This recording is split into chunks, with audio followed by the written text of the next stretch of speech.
savoir qu'est-ce qui vous a poussé à faire de votre passion un métier alors qu'à l'origine vous étiez professeur de sciences naturelles. C'est tout simplement le fait, je le dis en plaisantant mais c'est un peu vrai, le fait de ne plus avoir assez de vacances pour assouvir une passion et donc de me mettre en vacances de manière définitive. Et à votre avis, qu'est-ce qui a fait votre succès sur la ville de Reims? Le succès, ne parlons pas de succès, parlons d'entreprises qui fonctionnent, c'est tout, parce que succès, ça serait quelque chose d'autre encore. Je pense que j'ai eu la chance d'avoir deux idées, l'idée de mes services à Champagne et l'idée de mes personnages. Et à partir de là, j'ai pu mettre en place une production que les clients potentiels n'avaient jamais vue ailleurs.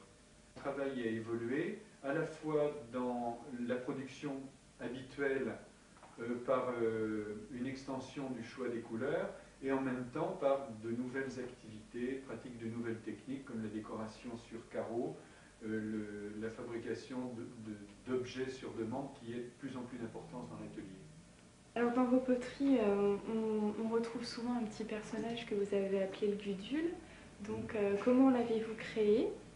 Alors c'est l'enfant des premiers personnages qui eux étaient des soliflores, donc assez grands. Et j'ai eu l'idée de mettre un enfant dans les bras du personnage, ce qui a apporté beaucoup d'affectivité, d'affect on devrait dire, sur l'objet, à tel point que bien souvent des gens vont offrir un personnage tenant un petit enfant dans les bras, un petit Gudule dans les bras, à l'occasion d'une maternité. Pour des anniversaires de mariage, j'ai assez souvent à faire des couples avec 2, 3, 4 ou 5 enfants, ou une ribambelle de Gudule quand il y a eu beaucoup d'enfants. Et donc c'est le fils de ses parents, le Gudule, tout simplement. Et il a évolué. Des tas de modèles sont arrivés, comme le petit qui se balance ou celui qui grimpe à la corde, à la suite de demandes de clients.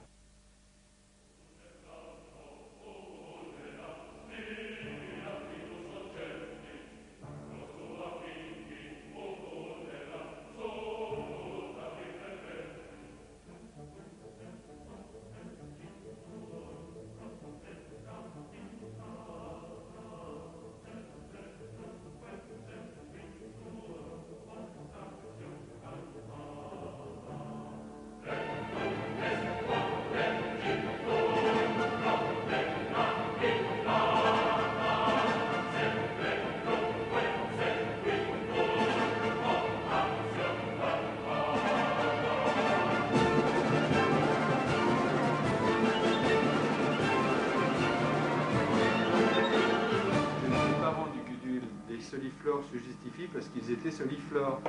Et en tant qu'ancien proche de Sciences Nat, je ne pouvais pas trahir les lois de l'hérédité. Donc les enfants, on devait avoir également la tête avec la même forme. Et ce n'est que assez longtemps après que j'ai eu l'idée de séparer les jambes.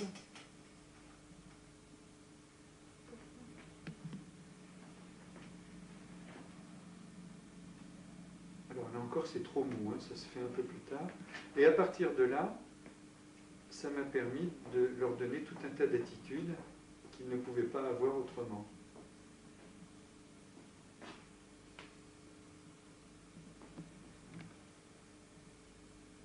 Qu'on appelle de la barbotine. Si, c'est de l'argile. Voilà, c'est de l'argile molle. Et je vais mettre en contact. Et il faut, pour coller deux éléments en argile, qu'ils soient à la même consistance. Là, je mouille un petit peu. Qu'ils soient mous de la même façon, ou durs de la même façon. Et on n'a pas beaucoup de temps pour faire cet assemblage. Et après, on lisse.